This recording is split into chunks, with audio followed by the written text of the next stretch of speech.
NA-75 Daska ज़िमनी election पर supreme court के फैसले, मरियम नवाज का रद्द-ए-अमल आ गया।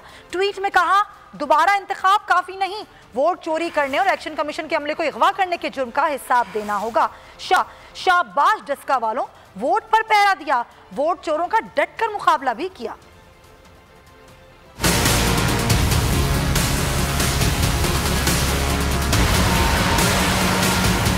सिर्फ री इलेक्शन से बात नहीं बनेगी, वोट चोरी करने और इलेक्शन कमीशन के अमले को अगवा करने के जुर्म का हिसाब देना होगा। NA-75 डस्का ज़िमनी इलेक्शन के हवाले से सुप्रीम कोर्ट के फैसले पर मरियम नवाज ने ट्विटर का मुहाज संभाल लिया। कहा, आज एक बार फिर साबित हो गया, इमरान खान और उसकी जाली हुकूमत ने डस्का के अवाम के वोट पर डाका डाला। मुस्लिम लीग नून के तमाम शेरों को मुबारकबाद, जिन्होंने न सिर्फ वोट चोर टोले का डट कर मुकाबला किया बल्कि अपने वोट पर पहरा भी दिया। शाबाश डस्का वालों, शाबाश शाबाश नौशीन। एक और ट्वीट में लीगी नायब सदर बोली, इस निज़ाम के खिलाफ तो जंग है जहां मुख्तलिफ राय रखने वाले को इस तरह दिन दहाड़े उठाकर गायब कर दिया जाए। इस तरह अपने ही शहरियों को ज़बरदस्ती अगवा करके आप सिर्फ और सिर्फ नफरत को जन्म देंगे।